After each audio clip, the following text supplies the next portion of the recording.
working. It's working. It's working. You got Tile D running? It's live. It's alive. Yeah, I got Tile D running. Very nice. Very nice. Okay, we're live over here, so be aware. I'm making a cave. Here's our change log. We did more. I gotta remember to write more when I do changes. I'm missing some of the changes. Like they're not everything is getting put in the change log as it should be, but most things are, luckily. So what was I doing last time? I was playing through, and then I went through and talked about all my plugins. Yeah. I was interacting with the audience. We're going to get started in just a minute here. Let me make sure that these are muted so I don't have any echoing going on. In the Discord, heyo. Let me put this over here. Who's talking to me? Oh, that's where it is. I renamed it. I gotta get rid of that. I'm sorry. Okay, so this guy's asking if I can help him. Of course, he asked me right as I go live. Sure. Come to the live stream. I'll be here for a couple of hours. Maybe some other people will show up and also help you. Get rid of this. I'll just give him a link there.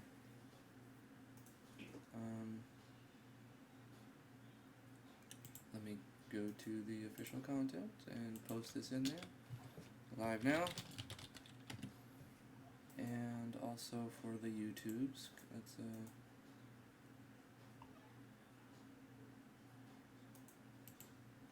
copy this link. Give a second for any notifications to go out if YouTube wants to be nice and send them out today. Yesterday, people said they didn't get notifications. But what are you gonna do, right?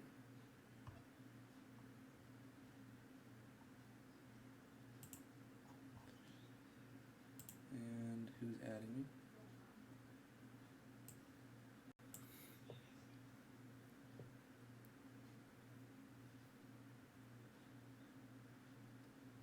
Yeah.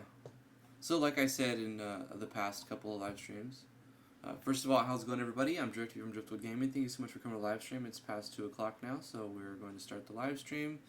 And there will be no music as far as some very, very low, mostly muted game music when I'm playtesting. And if you want to hear music, just open up another tab and put on whatever video game soundtrack you want, or any music that you want to listen to. That way you get to be your own DJ. You listen to what you want to listen to, and if you still want to be a part of the live stream, you can interact and hear whatever music you want. You don't have to put up with what I think everyone should hear. Very simple, very easy. You put on whatever music you like. In fact, let me know in the comments or in the live chat what you're actually listening to. I would love to see what everyone's listening to. Let me get this going. I'm going to pop out the YouTube chat so that I don't miss anybody. Real quick, pop out the chat. It looks like we do have some people. How's it going, guys? How's it going? Nope. Yep. Nope. Okay. We're live for 4 minutes here. Who's here? The extra 114. What's up, Rise? How you doing? Eco Man, hello. How's it going in India? Anthony Browning, it's good to see you. Mushri, welcome back. Pulse, just wanted to drop in and say thanks for your tutorials. I don't really use RPG Maker MV anymore, but it definitely motivated me to learn some things outside of that program. Awesome. That's great. Yeah, I'm glad that it was a stepping stone for you, Pulse. Anthony Browning is listening to Florence the Machine right now. Great. Yeah, I imagine it's pretty late in India right now, Ikumin. Okay, so yesterday we were going through the game, attempting to quote-unquote speed run it. But we were basically stopping every so often to fix bugs, and then I'm also answering questions in the live chat. So if you have questions, there are some people here, as well as on the Discord, that can answer your questions, and I'll do my best to field them and get back to you with some answers if I'm able to help you, or if you have any questions about the project, or about MV, or even about other engines. This is kind of like an open forum to interact with people and myself, and hopefully you can find some value in this live stream. I'm going to be doing what I normally do right now, is bringing this game up to date to try to push an update. Can you allow Proud Rebel to chat? Oh, that's your brother, isn't it, Ikaman? I think he got banned for spamming or something. I don't really want to go into all of that right now. You can have him chat on your account, just as long as he doesn't spam. The mods won't ban him, or you. So we can continue the speed run where we left off, and the idea was to play through the game as fast as possible, skipping fights and not getting all the gear. Obviously, we encounter parts of the game where it's really hard, and nerfing them where it needs to be nerfed. The assassin was hard. The optional fights seem to be hard. What's up, Wasif Khan? How you doing? Yeet. Let's go back into the game and continue where we left off the speed run. Where's my controller? Yeah. Playing with a controller is great. I'm glad that I picked up this controller a while ago. So I think in this playthrough I was skipping the mining system, even though I did a ton of changes. I've gone over that in the past few live streams.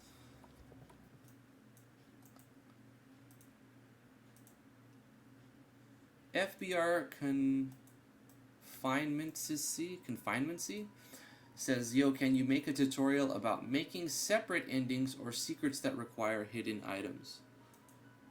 Yeah, I mean, I'll consider that. The more people... How you doing, Hunting Swan? Yes, Daddy. I'll consider doing that. I don't know. I've done so many tutorials, I don't remember which ones I've already done. I feel like I've gone over multiple endings before, but maybe it's like a 2-year-old video that's already claimed by Warner Music or something. So I might just remake some stuff. I don't have a problem with remaking. What's going on with my controller? Why is it dying on me all of a sudden?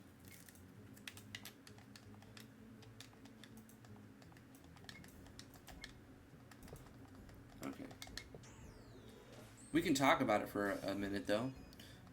Making separate endings or secrets. So the idea with making separate endings is to have what replayability, right? You want to have some replayability in your game so that you go through it, and then after you beat it, it's not like the end. They don't put it down and never touch it again.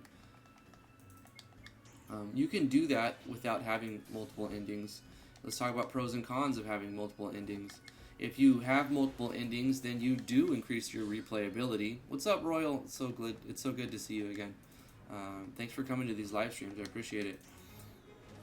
The downside to having multiple endings is the amount of work you have to put into the game. Like, you're creating all these extra cutscenes, and as a developer, most likely you want your players to see all of the cutscenes, right, and experience the work that you put into them. But the reality is, when you do multiple cutscenes, most people will only see one of them. They'll see the one cutscene, and then, oh yeah, I played that game. You will have different groups of people. You'll have your hardcore fans who play through the game because they want to get every ending and they want to see all of it. But you'll also have the people who play through it once or twice, and not your hardcore fans, but the people who like the game. And then you'll have the people who don't finish it. So you have all this range of people, and by far the biggest group of those people are the people who play through most of your game, of all the people who play it. Unless, it depends on the game, obviously, that's generalizing. But what I'm saying is you're catering with multiple endings to a small niche of your audience. So you're going to put out a lot of extra work for a little bit of extra payoff, right? To appease a niche group of your fans.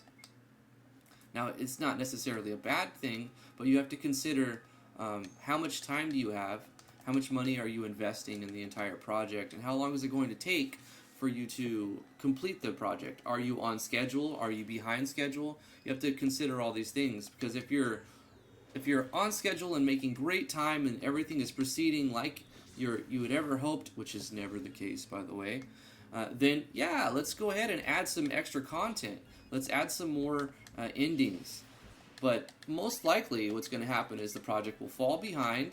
Not saying that that's a bad thing, that's more of a typical thing. You're going to fall behind schedule, and you're going to have more to get done since you're behind, and you're going to barely get a project out if you even finish the project. Most projects that people start, which I'm sure you're aware, don't get finished. I've started a whole lot more games than I've ever finished. It's pretty typical. Everyone's done that. Everybody in the RPG Maker community has started a game, but very few have actually finished a game. So how close are you to finishing your game, and how much content does the game already have? You don't need 70 hours. You don't need that. You need a good amount of time, and if the story is good and you're following and your schedule is going, if you're on schedule, I think I'm getting my words mixed up here, but you get the gist of what I'm saying, then add the extra content and invest the time and the hours in making it a little bit better for your niche group. So now that we've talked about, do we want to add multiple endings? Is it worth adding multiple endings? Pros and cons of doing multiple endings. Let's go back to the original question. Would I make a tutorial about making separate endings or secrets that require hitting items? Sure.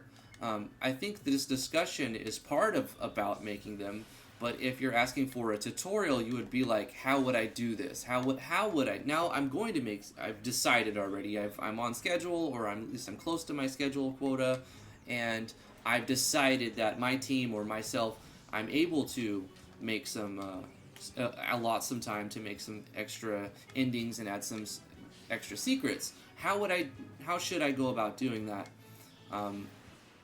Well, it's all in setting up switches and checking those switches. So basic eventing can do this. And once you understand that everything is just basic switches and variables, you can make all kinds of crazy stuff happen.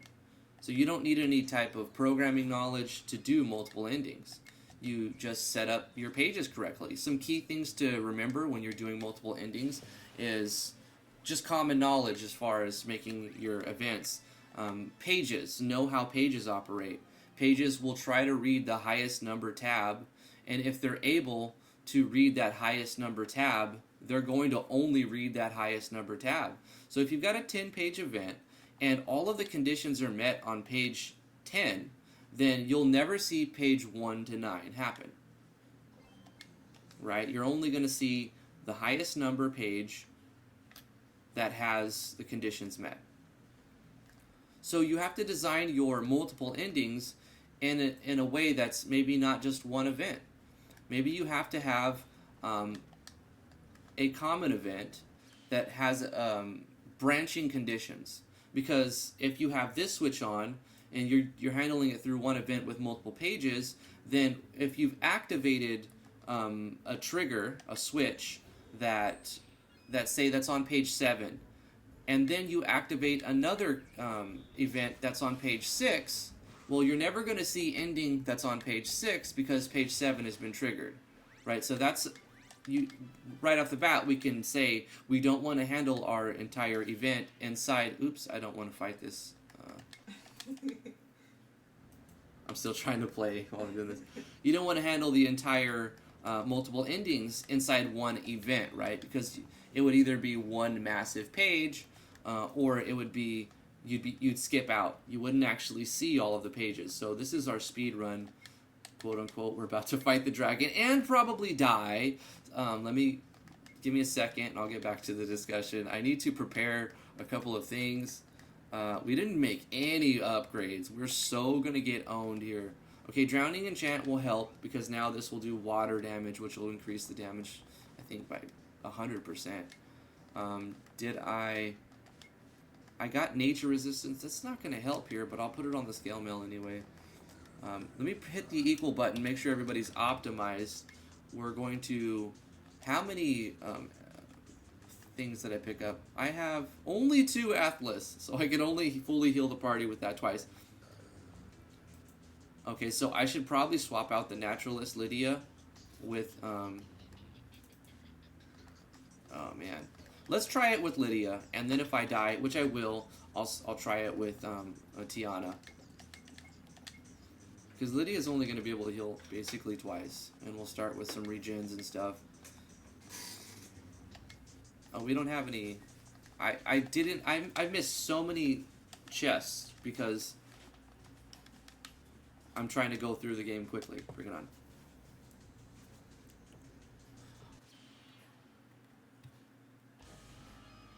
on. FBR says, thanks for the reply. Also, what would you say the difference of XP and MV?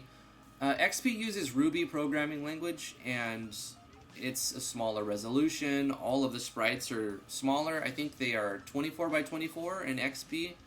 In VX8, they go 32 by 32, or maybe they're already 32 by 32. I think they're 24 by 24, but I mean, if I looked it up, I could tell you. So the pixel density is different in XP. Mapping, you have different layers. The engine's different. It uses JavaScript in MV. There's no integrated side view battle system in XP. There is in 2003. It's okay. But VX8 has a lot of scripts. Galv makes a lot of plugins. Well, they're scripts. They're called scripts because they're Ruby for XP and for VX8 actually. That gives you like a side view thing. So if you're using XP, you can still get like plugins, but they're called scripts. Just look up Ruby scripts for the engine.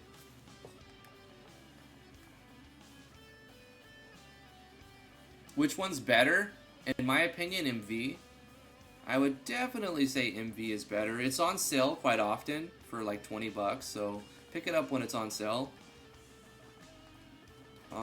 This guy is weak against water, and we just got Aqua Shot too. That's great. So Olgwen's going to be doing most of the damage probably. As before this update, he was doing like no damage. What can I mix in here? Let's see if we can paralyze the dragon. I think we could paralyze him, actually. If we can land a paralysis, it would work great. Let's do Quick Strike. He's still enough HP to give the attack buff, and we got it. We're going to do a Provoke with Arturus, because he's got the most HP, and he's the tankiest. Oh, Dragon's Breath already, huh? Ouch. Okay. Keep doing Aqua Shot, because he's going to be doing delivering the hurt. We'll do the Atlas Tonic now. I think after Dragon's Breath that makes sense. They're all burning. They need that. We'll do a Quick Strike, or a Third Eye. Harassment. That will provoke all the magic attacks his way. Kelmate subscribed with Twitch Prime. Thank you so much, Kelmate. I really appreciate that. Let me hit that accept button so that it shows up on my stream. Let me know if it shows up. It didn't show up. Well, I think it'll take a second because I have to confirm all the things. Oh, right. It's a little bit behind.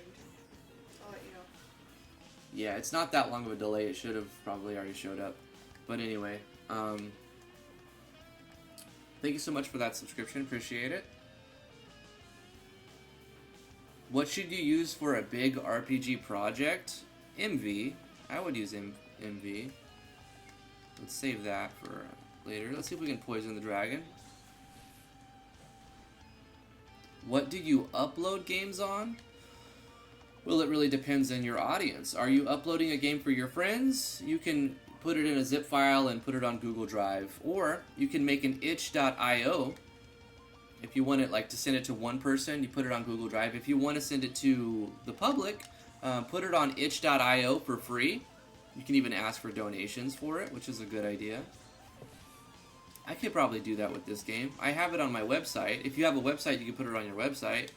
But the version on my website of this game is very out of date, and I plan to update it very soon.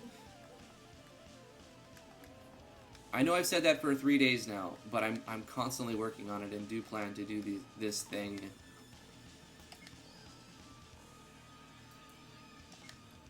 I just want there to be no, like, ridiculous game-breaking bug type of things when I do push the update, because I don't plan to update constantly. Oh no, Driftwood's dead. Let's bring him back. We have 3 revives. Let's put a shell on Driftwood. I think now's the time to use the last party heal. Bang.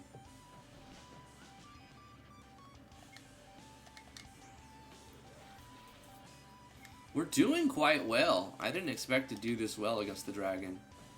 For speedrunning and skipping the majority of the content, I think we're doing relatively good on this dragon fight. Oh, he reflected. He had magic reflect. I forgot I put magic reflect. He's got like a very low percent to do that, so that was bad RNG. Let's put shell on. I guess Lydia doesn't do much at this point. Let's put shell on Arcturus. Aqua shot. We might actually come up with the W here. There we go. We did it. What do you use to upload games? Like I said, FBR, I upload them to my website and I put them on Google Drive as a backup. And beta testers will get a Google Drive link and whatnot. Got tons of loot for this fight. Hey Charzanico, it's good to see you. How are you doing today? So we did beat the dragon, and speedrunning, it was a challenge, but it wasn't that hard, really. So I like that. That's good. And if we would have just picked up a few more Athelas tonics, we would have even been in better shape. So that's great. Let me grab this money here. And let's continue on with the new cutscenes. Have I shown these new cutscenes? I think I did in one episode.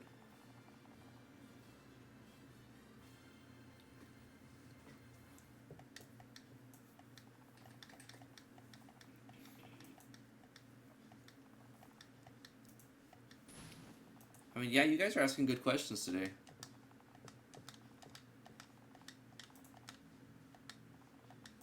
So now that we've got the elemental pistol, we can find the hidden teleporters and get around quicker. Of course, it's a finicky device, and you might not go where you think you're going. So this is part of the new cutscene. I went over it once, but since it's not in the previous versions, I'll just read it through one more time. Let's use this teleporter to get back to the castle quicker. I'd rather not backtrack through this hot hole of liquid death. Arcturus says, I'm not sure we should be meddling with this arcane contraption.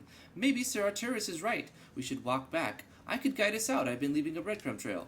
I bet those breadcrumbs are nothing but toasty croutons by now. Besides, what could go wrong? ... We got some map zoom. Some parallel process eventing going on here. You can see that they're all going to be running around in a second. I told you this would work. Is this supposed to happen? Maybe. This portal's unstable. We need to get away from the portal now. God, why didn't you listen to us, Olgwin? And everyone's like, no, get away from the portal. But it's too late. The portal sucked them all in. I made a couple of art assets and a few animations to do all this in this next part too. So this is where the party goes from the first area where they're like, I keep saying chapter, but it's just like, you know, the first part of the game. And that's where the game actually ended. You would go back to the castle and get like the scrolling text, thanks for playing the demo, blah, blah, blah, blah, in the version, in the past versions. But I've done a massive number of changes, changed all the sprites and whatnot, gone through the huge changelog of stuff several times already. So, I mean, lots of stuff has happened since the last update. This is the introduction to the new area. So they're like sucked into this new ice area. We're definitely not in a pool of lava. It's so cold in here. This is great. We've jumped out of the frying pan and into the freezer. Something tells me we're nowhere near the cave we teleported out of. We were supposed to just use the teleporter and go outside of the cave to save a few minutes, right? But Olgwin was being lazy and wanted to get out of that lava pool and led us into distant lands. This cave is freezing. We need to find some place to set up a camp. Perhaps you should let me hold this elemental pistol, Olgwin, for safekeeping. So Arcturus isn't too impressed with Olgwyn's leading of the party into this area. But Olgwyn knows that he shouldn't hand over this device because it took him a while to learn how to use it. What a portal slut. Not gonna happen, Arturus. I've been searching for this relic for years now. Besides, I'm sure we're not far from the castle. Arturus, let's not get ahead of ourselves. I'm not going to ask you again. You've already put us way off track, and I'm not going to let you take us through any more hidden portals until we finish our mission.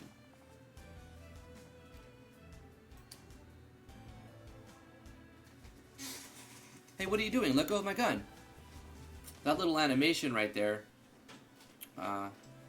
took a little while to make and get just right and resize. I also got another sprite for that gun. I'll get it. So Tiana goes to pick up the gun, and Olgwyn's like, no, you can't handle it like that. And Driftwood's like, give back the gun. And she's like, I'm just trying to help. And then we see something's happening, more custom animations. And then we find out that she's activated the warp sequence. Lydia goes to try to take the gun away, and it sucks Tiana and Lydia into who knows where. And now we've lost both of our healers. So the party has been split.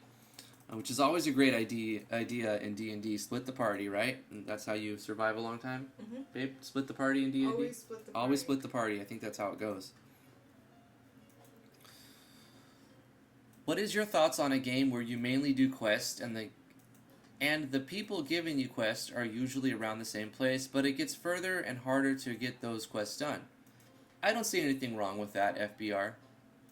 It all depends on the quests themselves. Are you having to go collect 10 chicken eggs, or do you going to save the world? It depends on the context and the writing and the battle system, and there's so much. The general idea of a quest giver in town and you going on quests, and even though you go back to the same town, I don't really have a problem with that. If the town is designed the map looks nice and it's visually appealing, I don't mind going back to the same town.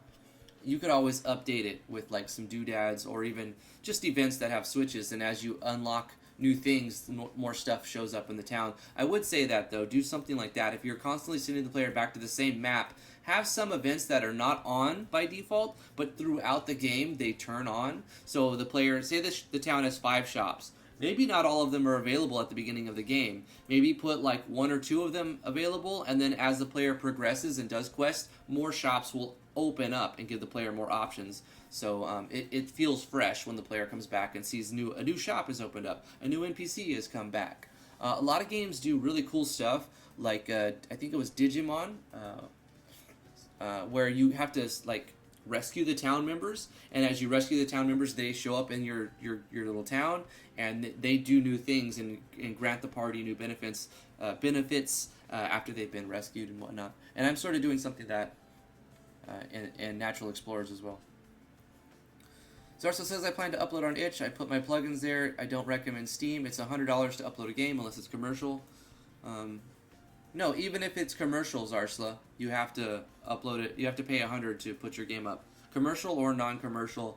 To put it on Steam, it costs $100. But you get that $100 back if you make Steam enough money. I think it's like $1,000. If you make $1,000 in sales, you get refunded that $100 or something like that.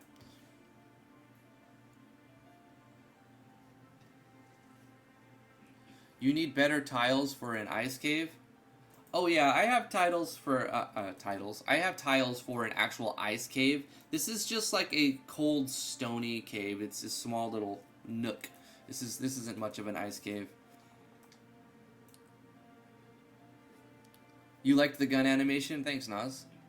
Welcome back to the Discord, by the way. I saw you pop in yesterday.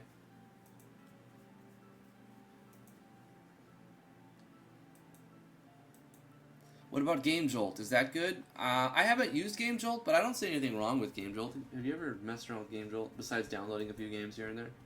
I haven't even downloaded from Game Jolt, I don't think. So no. Game Jolt's been around for a while. It's legit. I've never used Game Jolt. Like, I don't even have an account on Game Jolt. But I know that it's been around for a while, because a lot of people have sent me there to download their game.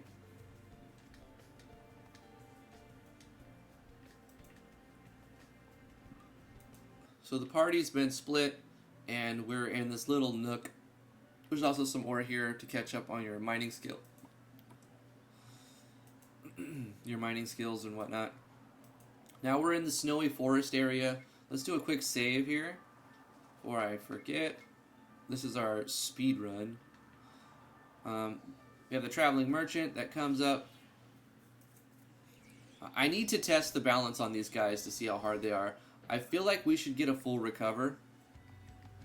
So I'm going to add that in real quick. I'm actually going to do a fade to black at the end of that cutscene. So let's update that little cutscene at the end. This is a snow cave, a cold cave. So which one of these events is handling? Is it this one, huh?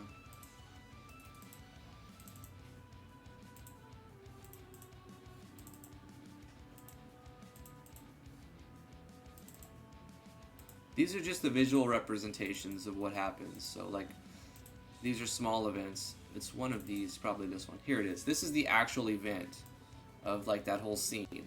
Most of it's handled right here. So, at the end, when we, page 2? No.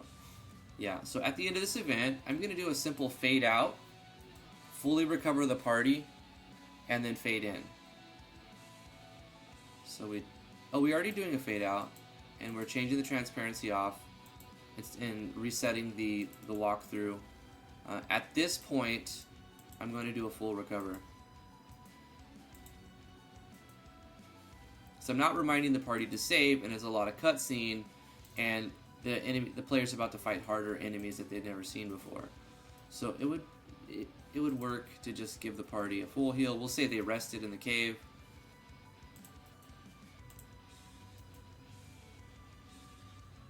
And we do this before we're removing these two members, so when we get them back, they'll be fully recovered without initializing. So that's a double win. Okay. Alright.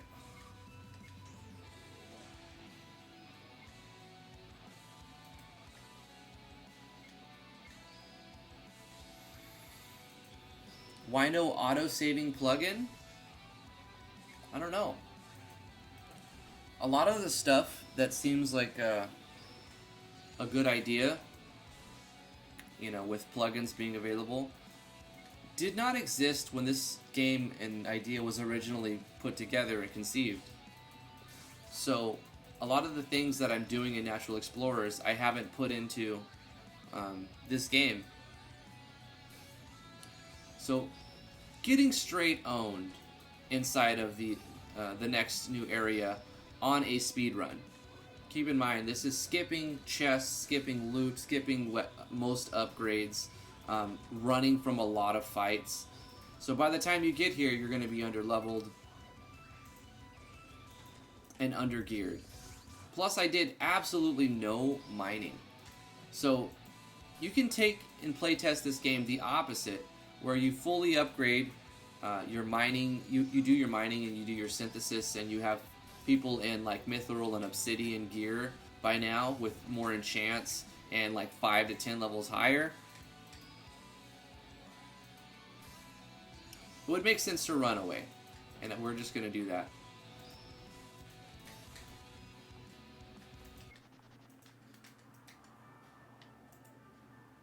I made it easy to run away because I didn't want to frustrate the player, basically. So this will be the traveling salesman. He shows up. He'll be like the majority of your shops, offering you books and artifacts. And if you, in case you missed the craft, you know, because you can mine ore, but you also need the books to craft them. So that stuff will be available here. In the update, I reduced the price on a lot of these things. We do have quite a bit of money, which is good. We could use that for regeneration rings would be good. We have none of them. Let's buy one for each all three of us, because we have no healer right now. Let's buy some juices. We got a juice, guys.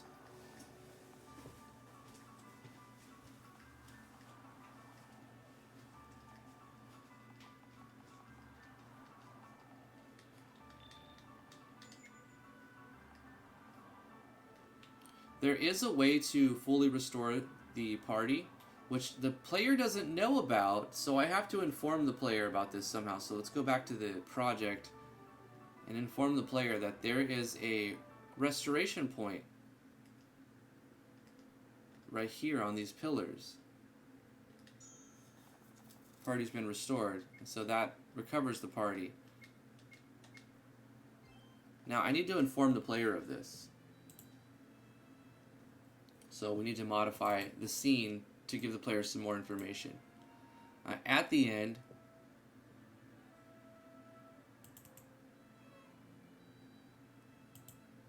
so Arturus is moving down, but before this happens, okay, Olgwen will say, let's figure out where we are, and then we'll modify this just a little bit and show a balloon icon. Do an exclamation on Olgwen, and wait for that to complete, and then have a move event. I hope there's nobody on the top of Olgwen. In order to test this, oh gosh, see, that's the problem. In order to test this, I'll have to do some finagling, because I saved over before this entire cutscene. Basically have to save it after beating the dragon to test this. So I'm not going to do a lot of move events. Let me look at what animation is played right here.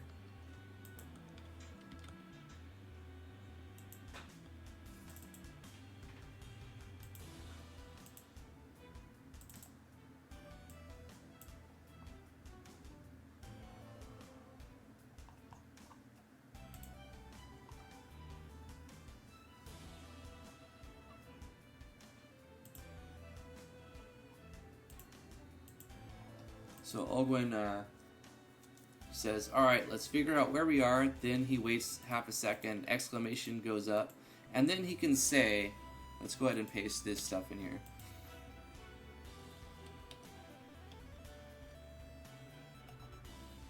We can recover, we can edit this to do the recover up here. Bang. Let's copy this text.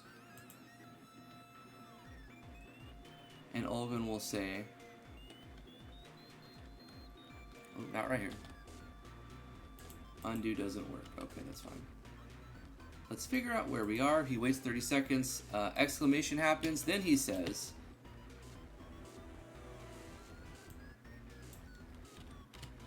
I recognize these pillars. They will keep us alive until we find a more reliable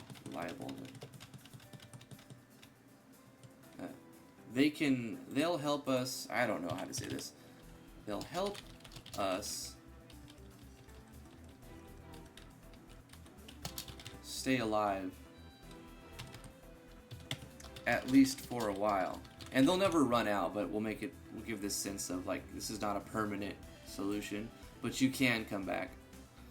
I just want to bring the player's attention to these pillars, because maybe a person who's speedrunning may not be intuitive enough to, well, a speedrunner would keep trying everything and figure out the best way. But the average player may miss this and find it to be super hard and impossible because they're beat up after a dungeon and a boss fight and now they have to start a whole new area. No, we're going to fully heal them and let the party know that you can come back here to heal, because I just robbed the party of both of the healers. If you don't have autosave, do you have save points of any kind? Hunting Swan, I let the player save anywhere. I let the player save at any point. So if for whatever reason they have to turn it off, boom, they can save.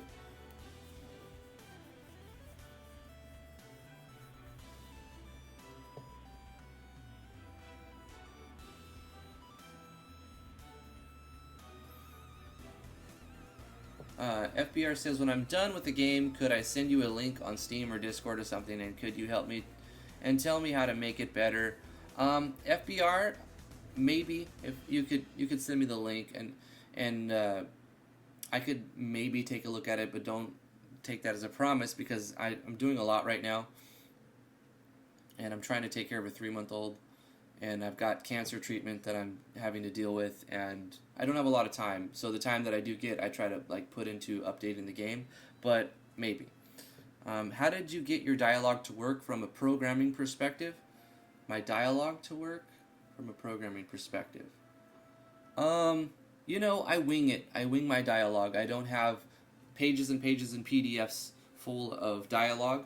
I try to put myself in the shoes of the characters, so that they sound like different people. It's not one person talking to himself or herself. It's more of, what would this person do? What is their motivation? Why are they here? What are they trying to get from this? And what would they say in the situation? So if I think about it, it's very character driven. So I don't know how to address dialogue from a programming perspective.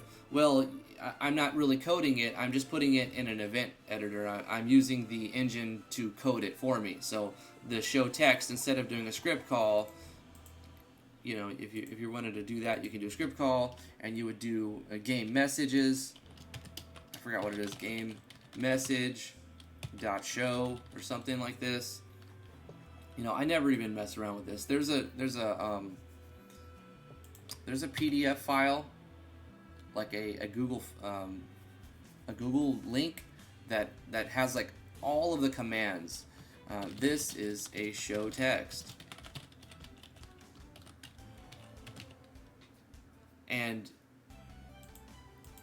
you'll see all of the commands that you can do. But it's so much easier to just right click and say new show text, blah blah blah blah, because you also have to prepare the face and everything. So like, I don't get the question from a programming perspective. I'm just putting it in the engine. The dialogue, from a design perspective, I try to make the cutscenes flow with the dialogue, like I did with the animation that I created for the gun to be flipping. And I'll show you that animation real quick. Let me make sure. Boom. I'll have words you later. That should be fine, this little event here, because I didn't make anything move. I just, boom, restored the party. The animation. Let me see if I can just do a find and type in gun. What about pistol? Elemental pistol. Yeah, I see I found it. Great. Control F, guys, inside of your database, and you can find stuff. Really, really good feature. It was added, I think, in 1.5. Jaime's kitten, hello. So this little animation took a little while to make, but it really works good in the scene. So from a design perspective, I try to help my dialogues work by making animations and sound effects and move events to work with the dialogue. So it's not just a show text dump. I try not to put too much text on the screen at one time.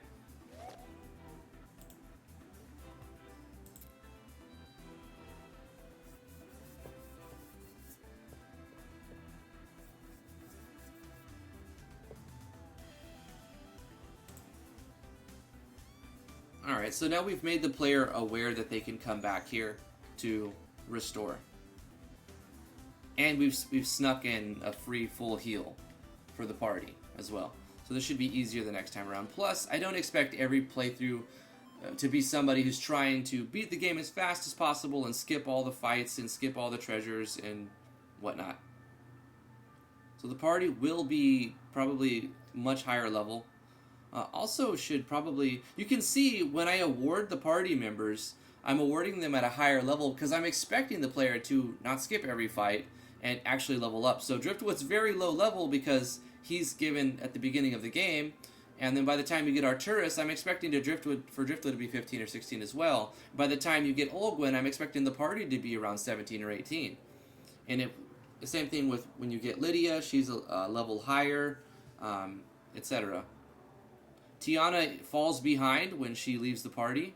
I could have her gain experience, but then it wouldn't make sense. How did she get stronger while she was in bed? So she's purposefully weaker, but to make up for that, I give you the 5th character. You keep Lydia. So you have to decide of your 5 characters, which one are you going to use?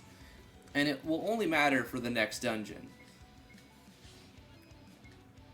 And the next dungeon, you can choose Lydia or Tiana. Getting my butt kicked here by this bat.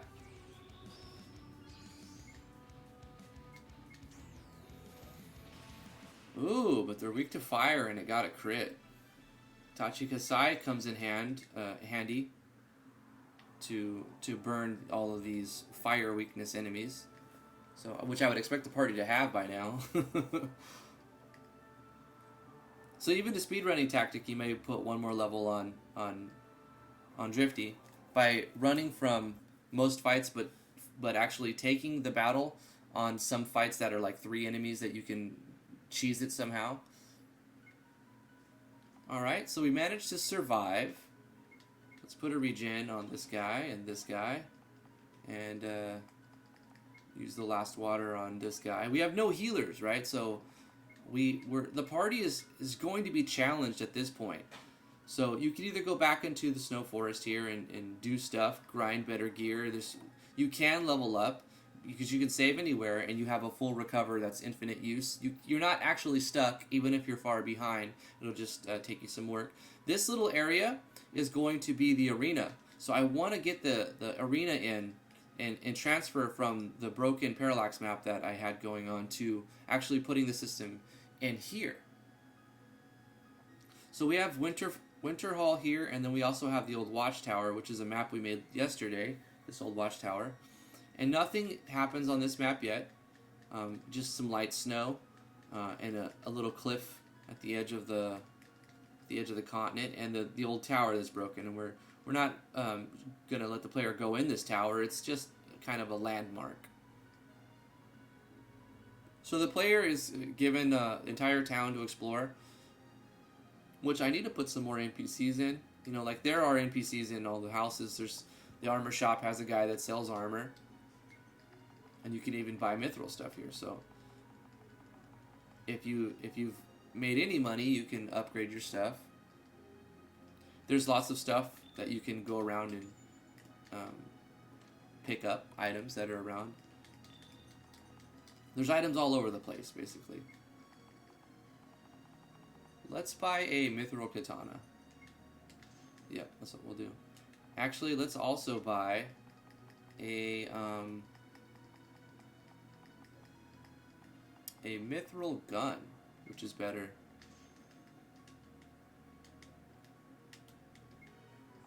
So we could just press equal signs. It will optimize. It'll put on the best weapons and stuff. So now we're wearing that stuff. There's more stuff to pick up, but I'll say we go there to upgrade our weapons with the money that we did get. The only place that has storyline progression now is here. So we're going to interact between the next party's healer, which is a bard, and this guy. So oh, how come it doesn't show his name? That could be confusing if the player doesn't see that he has a name. We need to make sure he has his name. Okay, hold up. How is the party going to know to go back to this guy? He talks about Dark Hero, but it doesn't actually show his name. So let's go and type \n and say Dark Hero's biggest fan. That's his name. And it will pop up. I'm going to make sure that we have that.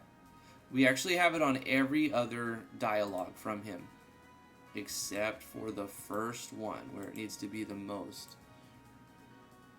Because this guy's got a weird name, it sticks out, and it's in green. Now, what's the significance of the green font here? The party is not complete, right? It's got 3 out of 4 that you can be using. The party's missing a healer, and every time that the party references another character in the dialogue, it's green font. So this should signify to the player that, hey, your next party member, probably your healer, is named Dark Hero. And he's a bard.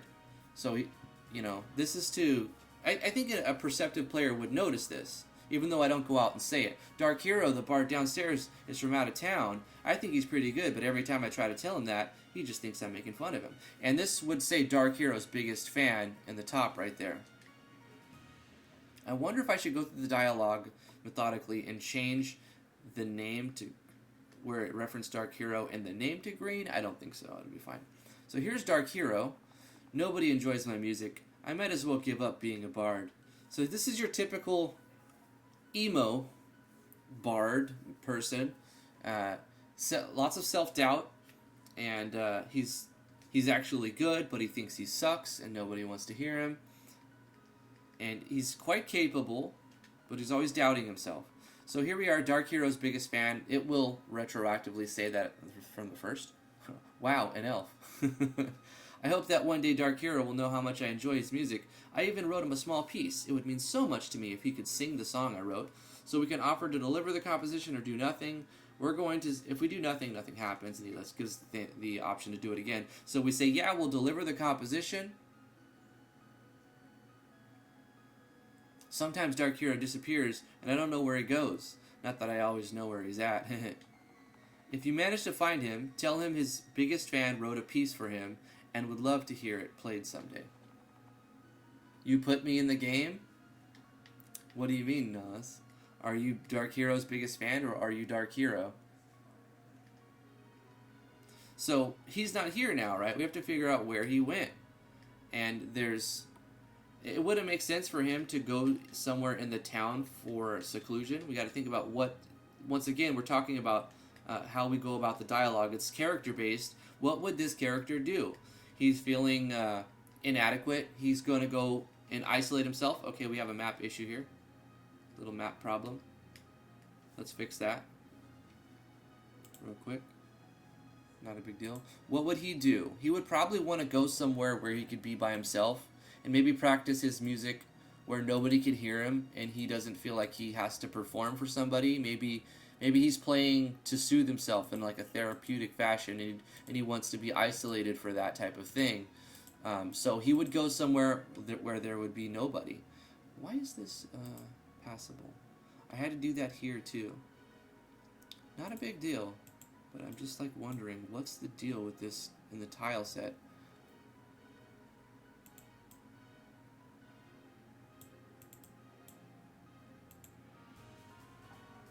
So you can't walk out right here. And then let me double check where it's actually at. Can you walk up here? No. Can you walk up here? No. Okay, oh, I get it. Okay, wait, do I though? Hold on. Where this little green grass thing is, let's just go up. So that, and then the one next to it as well. Any other spots? Let's just fix that.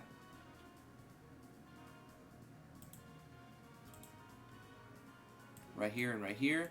These were already fine.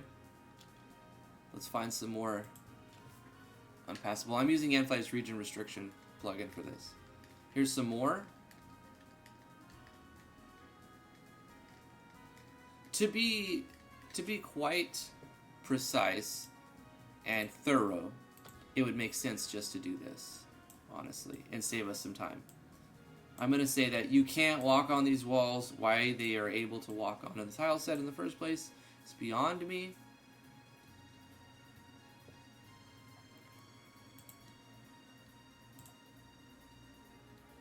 It probably has to do with an overlay in something. If I really wanted to get specific, how would I address this problem? Well, it's something to do with the tile set. So let's look at the tile set that we're using. It's the outside tile set. So we look at the outside tile set and go to where those tiles are. Hasn't been modified as far as I know.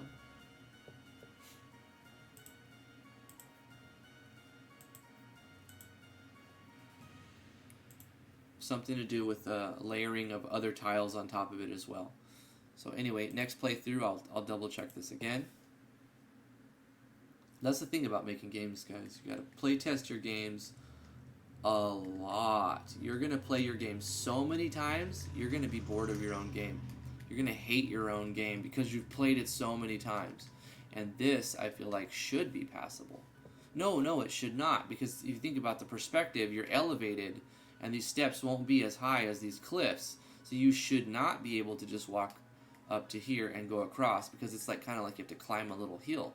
So it would mess with the perspective if you did that.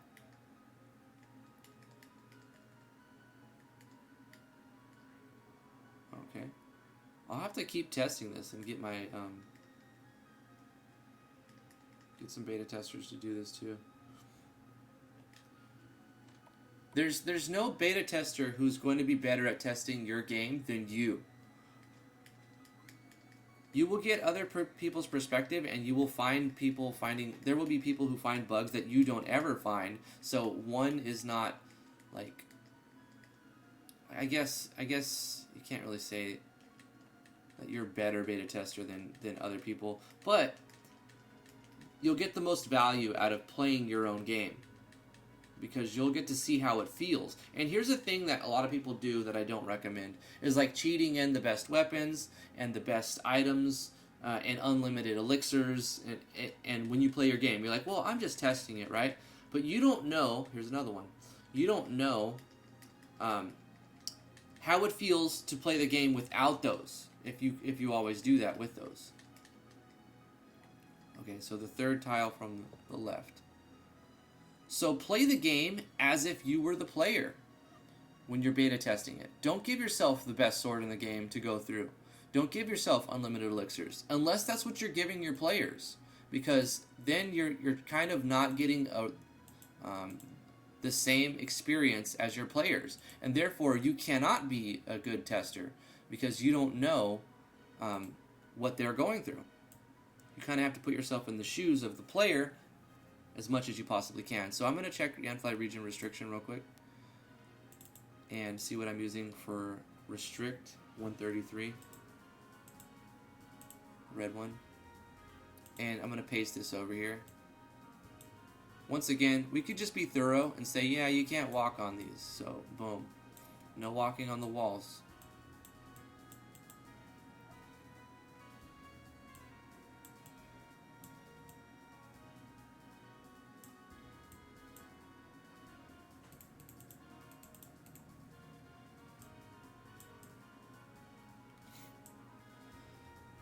That makes it pretty easy, because there's no penalty for doing this, and it saves time. In case I miss one spot, I don't have to get a report for it, and then... Typically, this sort of thing just shows lack of polish, lack of playtest, and most of the time they don't result in game-breaking bugs, but sometimes they do. True story, one time, one of these wall bugs fixed an unplayable game and made it playable, because there was a puzzle, and the puzzle was unbeatable because of a bug. You were doing the right thing. I was doing the right thing to finish the puzzle, and I know I was, because the dev was in the chat telling me about it. And the walls didn't have any regions, or they weren't set up in the tile set, so you could walk through all of the walls. So it was just a map that looked like a map that you could just walk anywhere. So if I was playing it as if the way it was like shown on the screen and the walls were not passable, I would not have been able to proceed. But I was able to proceed because, I wouldn't be able to proceed because the puzzle was broken with a bug. But I was still able to proceed because I walked through the walls and went around the puzzle area. But I think it also messed something up later on when it checked to see if that switch was completed. So there's a whole lot in this castle that I haven't filled out yet. There's a lot that I can do to add items around this castle, NPCs in this castle. It feels very empty. There needs to be a lot more happening in this castle. So that's the outside pier. This is the stairs. And then this should lead to like the main hall. Yeah, here's the main hall. And once again, I need to make a bunch of NPCs, put a king on the throne, put guards up, give a reason for why everything is here, and then talk about the lore of this town. Just a little bit. Not a lot, not a huge text dump, but just something to like, okay, this, the leader of this town, oh, we have we have a bug. A terrible bug. A very bad bug. When was the last time I saved it? There's no going back for this. So I'm glad this is why I can't push the update yet. This is why it's still taking a while, because I don't want this to be like, it's a hassle updating the website, uploading everything to the FTP and referencing that. Okay, so this should go, and if one bug like this one transfer event makes it unplayable, as far as you get to here and you're I mean, you could go to the other exit, but you see what I'm saying. You can't have this.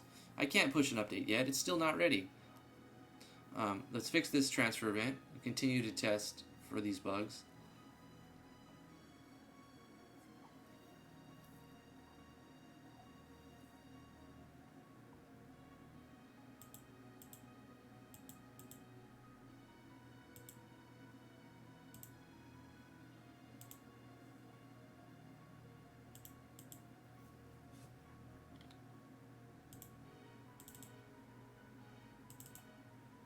Okay, here. This is easier to go like this, copy this, paste this, and then edit this to just put me out on this side. There we go. Okay, while I'm in here, I'll check these other ones. This one's updated. This one's updated. We tested that one, we tested this one. So it was just these stairs right here. Let's go ahead and go here and make sure that these are working.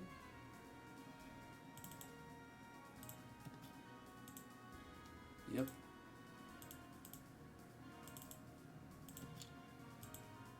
Yep. That works. We walked in and we walked out of there. Once again, let's paint the regions on these maps so that the things that are not walkable are listed as not walkable.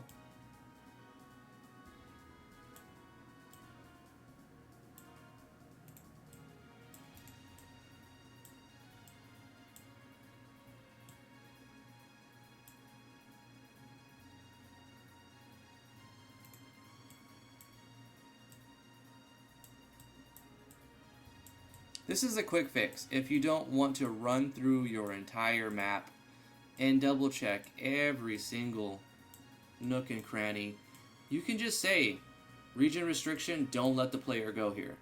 Don't let the player go here.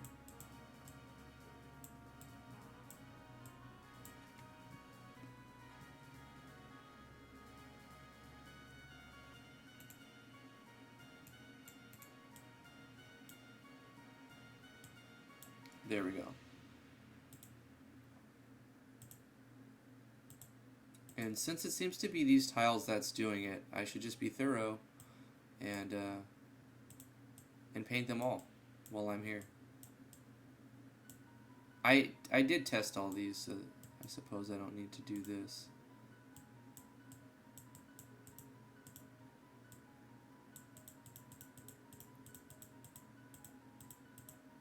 But at this point, I could have missed one. If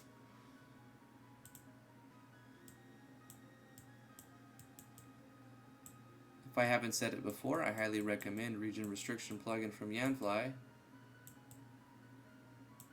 well as many other of his plugins. Suppose we don't need that.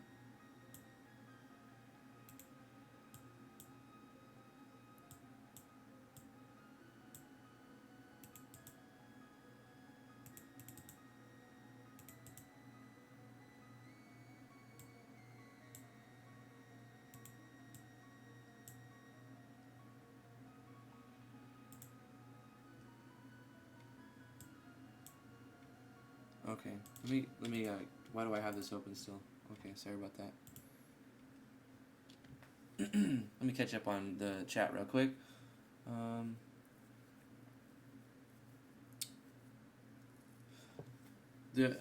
Hunting Swan says, in reference to the autosave, the only trouble with that is people tend to forget to save. That's true.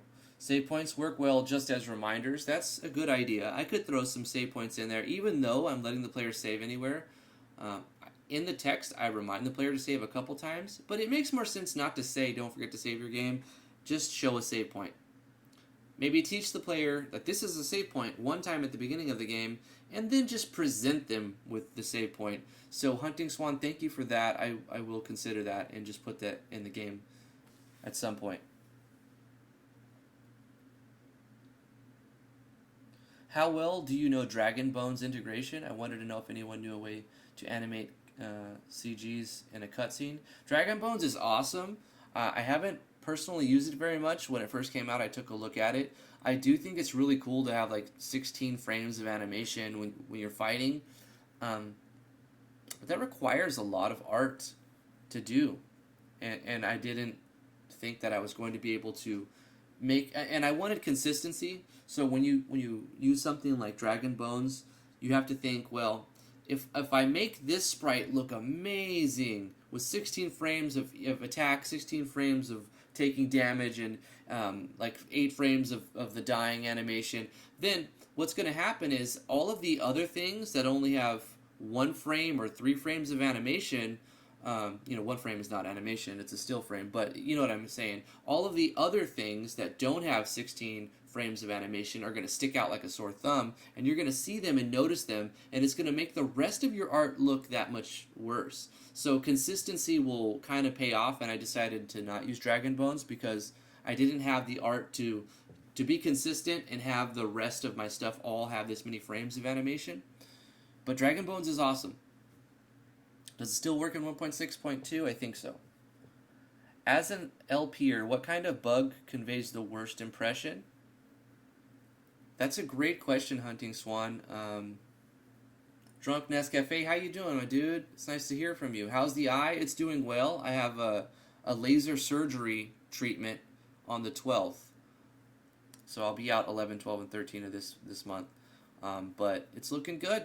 I mean, as far as I can tell. I had an MRI, and I didn't hear anything about it, which is usually good. If they don't call you to tell you something, it's probably a good thing. So, yeah, thank you for asking, Ness. Appreciate it, man. What kind of bug conveys the worst impressions as a Let's Player?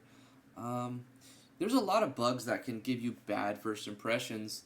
I think the worst ones aren't really bugs, because bugs, you can forgive bugs a lot of the time. So you're like, it happens, and you could walk on the walls. That's not that. That's a forgiving bug. In a lot of games, you have that.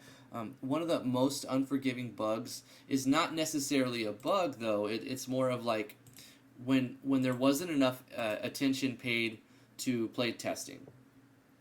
There's nothing that infuriates me more as when I get into a game and the opening cinematic is great, and it's not a text dump, but there's some good text.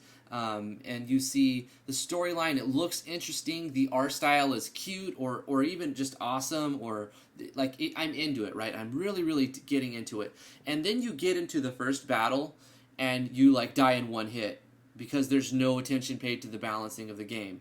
That is so frustrating and infuriating to me, because I'm like, why go through the effort of making this really, really awesome looking package, and then the contents of that package is just utter garbage. So that's a frustrating thing when you encounter a game that looks great, and then you start playing it and the gameplay is jank. Some bugs that I hate are skill checks. Like, say there's a timed event and there's something running across the screen, and the player has to move across the screen without being seen or like bumped into by another event.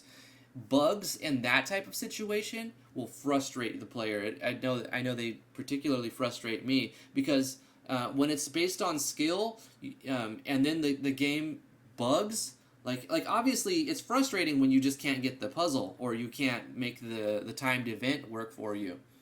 Thank you so much for the follow, Ness. It's frustrating even when you can't figure it out, if there's no bugs. But when there are bugs in that situation, they glare at you. Like, say you made it, but then the game doesn't recognize that you did the skill check correctly, even though, like, if someone was watching, they can say, yeah, you did that correctly. But the game doesn't recognize it because of a bug. That is so frustrating. And people will rage and probably never play your game again. So when you're designing puzzles, be very careful, and that's where you're going to encounter the bugs that break your game and infuriate your players. So be careful with puzzles. And I would say that's got to be if I had to give one answer really quickly, what kind of bug conveys the worst impression? A bugged puzzle. A puzzle mini game or skill check that has a bug in it. Great question, by the way.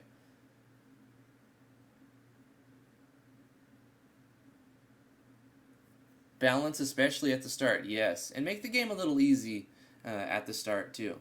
When it's super challenging right in the first fight, you give this sense of, like, this is how the whole game is going to be.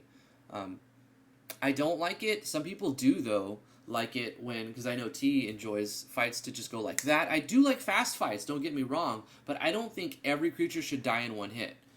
That's not a challenge to me, and I feel very bored with the entire system. Like, why even put it in at this point? I don't like it when all of your creatures die in one hit.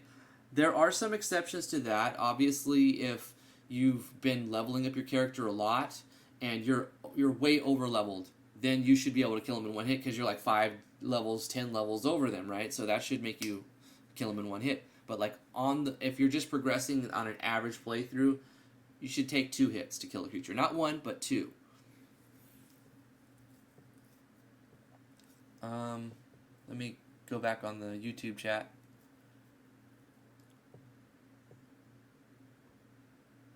You guys have some great questions today.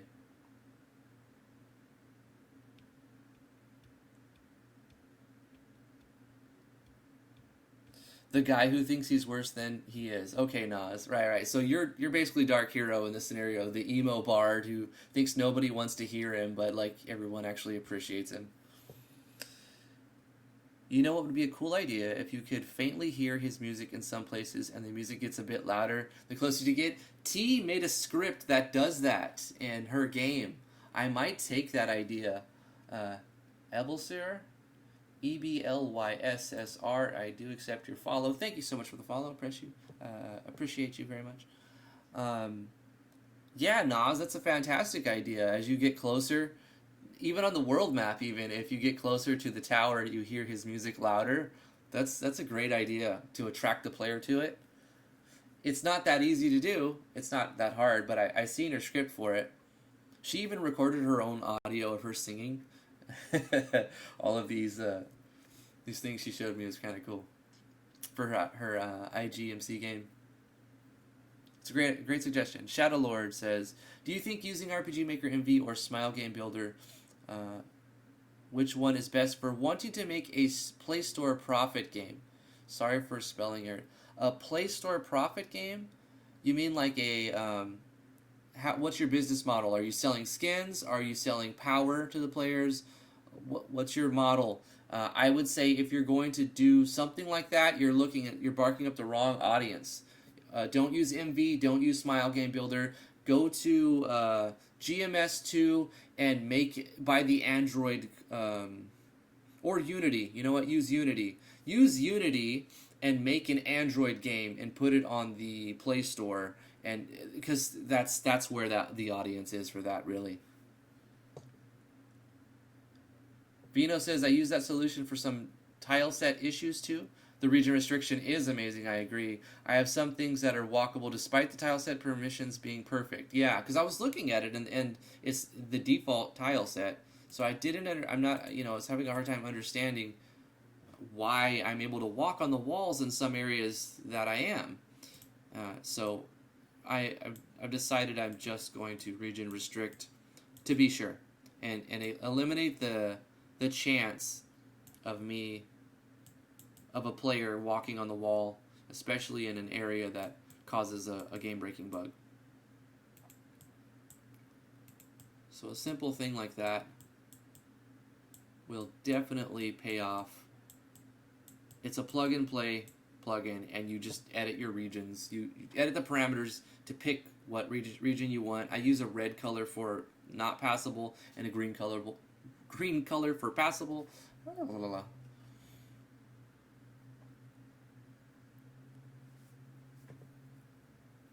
Yeah, that's true. If you're trying to make a 2.5D or 3D game, then obviously Smile Game Builder is better.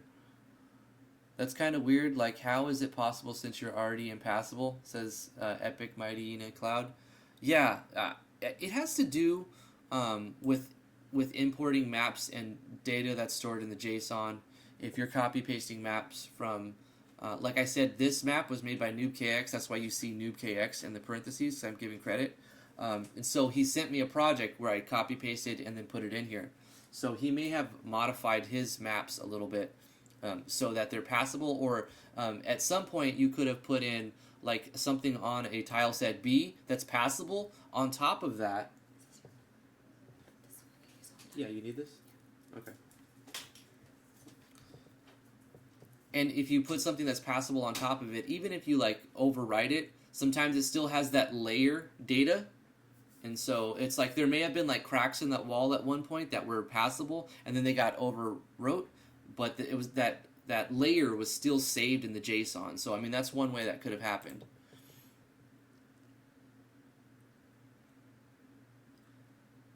ZL Entertainment, I think this comment is referring to when I say you're going to play test your game so much that you're going to hate it.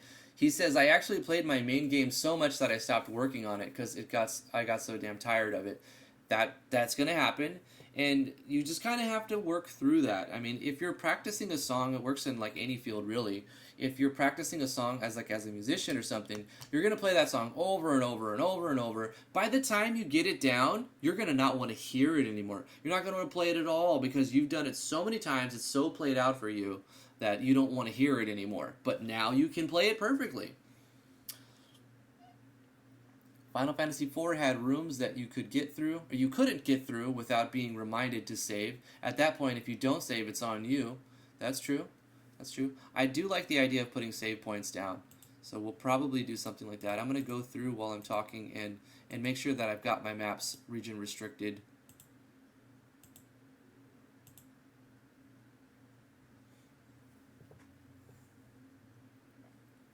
Slippery ice floor puzzle in my game. Yeah, make sure you don't have bugs and something like that.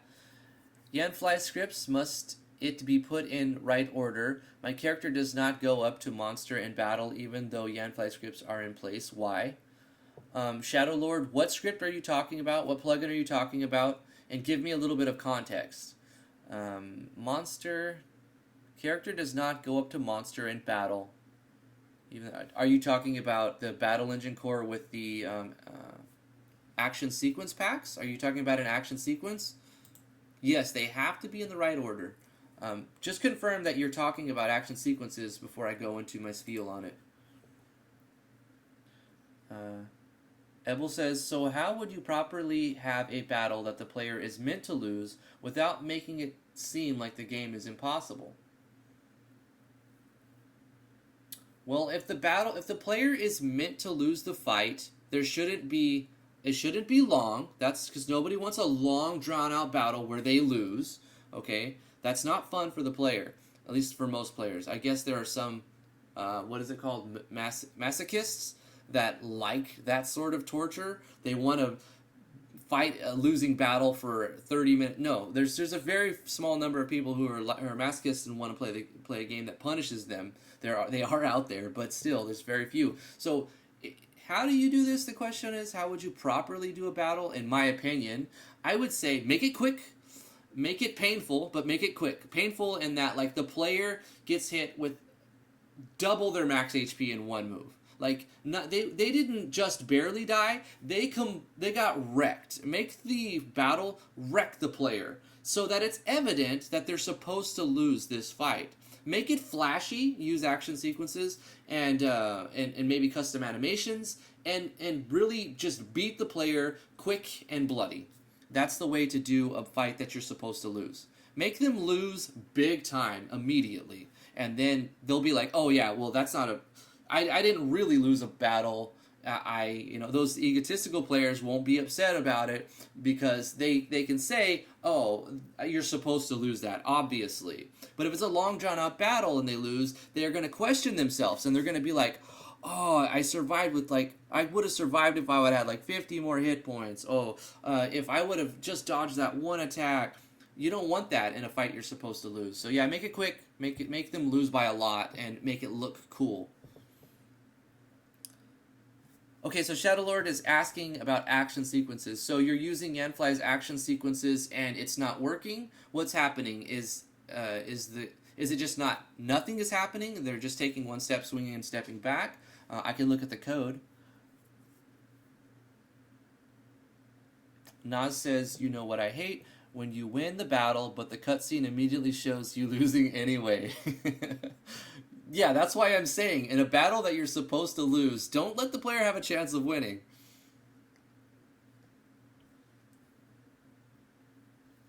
Okay, so action sequences in RPG Maker MV are fantastic. I love them. I have some free ones. Yanfly's put out a bunch of free ones. There's a bunch of free ones on the forums. So, to make it work, I would recommend doing the following. Make sure that you have Yanfly's core engine updated as much. I think this one needs to be updated. Some of these plugins need to be updated. I updated them, I think 2 months ago. So most of these are up to date, but check for the most recent version whenever you're going to be doing this from scratch. Put the core engine in. Even if you don't use or think you're going to use any of the functionality from it, the core engine fixes a ton of like hidden little bugs in the engine. So the core engine is so fantastic. Put it in and don't even think about anything else. It's plug and play basically. You can do it like that. Then you're going to need the Battle Engine Core for sure. You need this one absolutely. And even if you think you're not going to use camera functions and you don't need Action Pack 3 because you're not going to mess with the camera, it doesn't hurt you to put all 3 of the action sequence packs in here. Because sometimes they reference code that is only in the 3rd one or only in the 2nd one. So don't just get Action Pack 1, get Core Engine, Battle Engine Core, Action Sequence Pack 1, 2, 3. So you need those things. You need those 5 things before you try to debug. Can you make things work without all 5? Yes, but should you? No. Alright, so once you get into it, at first it's complicated because you're just like, whoa, how do I even start? Use sample code. Use some free ones off Yanfly's website. Use some off my website. You go on the forums and get some. Let's look at an example of the most basic action sequence. They'll be in your skills, and where you put your action sequences are in the note box for your skills. So, the basic attack one would go like this. So you have different types of actions in an action sequence. You have a setup, you have a target, or you have a hole. So it'll either target a specific thing for one enemy, or the whole group for all enemies. So it's important to distinguish the difference. Look at your scope of your skill. Does this skill target one enemy? Then if it does, you're going to use a target action for things to happen. If it does not target one enemy and the scope is all enemies, then you're going to use a whole action, spelled like this, whole action. And they have to be within these little brackets. This is like the code, the brackets are the code that tells the engine, I want you to interpret what I type now inside the plugin. So whenever if you've ever done any HTML, you have to open up for the interpreter to read it, and you also have to close to say, okay, that's all I'm going to say, stop interpreting this thing. So to do that, you would just open it up like this by putting a slash, and you would do whole action again, like that. So anything I type inside of this whole action now is going to apply its code to every target in the battle. That's every possible target, like all of the enemies.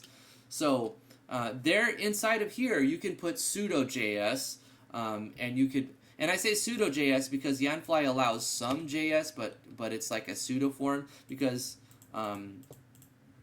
it's looking for keywords, right? So it's looking for, if you do an if statement, it's the same thing as if you did something like this. If user.attack motion does not equal this missile, you open up a curly brace and you go and you would start typing right here. So this is the JS way you would type it, and then this is the pseudo.js. You don't need curly braces, you don't need parentheses, or any of that. So it's the pseudo.js that's built into the action sequence core. And this is a command that is aliased. So when you type move user, it's actually initiating a bunch of code. A lot of code is happening inside the engine, but it's being this move user is an alias. So when you type it, it's like instead of typing, God, how do I describe an alias? Okay, so we can say var x equals $game variables dot value of 10, whatever. So now whenever I type x dot something, or I use x, I've aliased the name. I've made a temporary variable. I've aliased x to do something. So every time I type x, the game is going to see this x, and instead of just seeing one letter, it's going to actually see this. So in that similar way, you can use JS inside of here. You can use the pseudo.js. So Yanfly has made a bunch of commands that the engine knows how to interpret because he's coded it on the back end inside the plugin. So move user actually does a whole lot of code. And then it's looking for things. These are called the arguments. This is what's inside the parentheses. So it's looking for what you're putting in here. Targets could be target. It could be lots of things. If you're not sure what the pseudocode is, you can right-click and go to plugin help, and you can go to the action sequence pack, and you'll see what you have. All of this that I'm talking about is basically described inside the help file. So I would, of course, recommend reading the help file over and over and over. I've read the help file several times in all of these action sequence packs, and I still have to reference them. You don't just memorize it. You don't just read it. Some people do, but very rare. It's like less than 1%. You don't just read the whole help file, and then you know everything because you read it once or twice. It doesn't work like that. You read it all so you have an idea. You've like put down this foundation of what you think it is, and you may remember certain pieces, but you will constantly go back to reference what you've read. So I don't remember like many of the things in here. So if I want to see what I can replace with targets, I can see I'd have to reference it again. So it's good to have this up. There's also downloadable PDF files that you can download, and text files, and like you don't have to use the actual help box. You can have another tab with Sublime open with all the help files. Before all those resources existed, I copy-pasted help files and used Sublime to just read the help files while I had the engine open. Before, you can right-click and open the plugin help. So yeah, you can do that too. So I know now if I wanted to replace my target, I can use the user, I can use actors, I can put in all actors, I can put in dead actors, I can put in any of these things. Alright, so it's one step at a time. It's looking for another argument. Okay, so we're going to move, we're going to do a command of move on the user, it's a move user, on the target. So we're going to move the user to the target, and then, okay, where near the target? So the next command line is, do we want to be in front of the target, behind the target, above the target? I think the center, front, middle, and center, or something like that. Front, center, front, back, and center, front, center, front, middle, and back, something like that. But once again, you reference the help file. And now this third argument is, it can be confusing. Why is there 20? This is the number of frames that you want to pass. Now, it's also confusing because it's not actually 20 frames. It's 20 action sequence frames, and they don't line up perfectly. But it really is an arbitrary amount. But you just put in a number, and you see how long that takes, and then you add to that number if you want it to take longer, and you subtract from that number if you want it to go faster. So you don't have to know what number you're going to use. Just put in a number. Start at 30, start at 60, and then if you need it to go faster, take away from that number. So, okay, 60 was too long. That's too many frames. Let's try 30. Oh, 30 was too slow. Okay, let's try 45. And it's a trial and error thing with this, with action sequences, until it just feels right. Like, oh yeah, it looks like he would land like that, and okay, so 37 is what I want right here. You can go as fine-tuned as you need to be. So this is the number of pseudo frames, of action sequence frames. And once again, we're in this pseudo.js, so we're saying, basically, let me read it to you. We're saying, at the beginning, display an action, and then make all of the targets immortal so they can't die in the middle of this action sequence. So that if the party, it doesn't just stop. Like, because if you move your character across the screen and then the thing dies, then the whole action sequence doesn't have a target and they can crash. And even if there's a failsafe, it won't crash, but the party member, the character, will still be on the left side of the screen. So we make the targets immortal for that reason, so that all of the damage and hits happen, and then the party member goes back to where they're supposed to be. So we're making them immortal from the start, and then at the very end, the final action, which is, you can even do it at the end of the target action, you turn it off. So everything's immortal, and we're displaying the action, just showing attack on the top. And now that's the end of the setup. Then we're using a target action because it's scoping one enemy. Otherwise, we'd use a whole action. And then we're saying if the user is not using a missile weapon. Now, how is this defined? When we see missile, I suppose I should talk about this operator first. So equals means it's checking for, and exclamation point means not. So that means it's not equal. So if the attack motion is not using a missile weapon. Now we're going to jump to the system.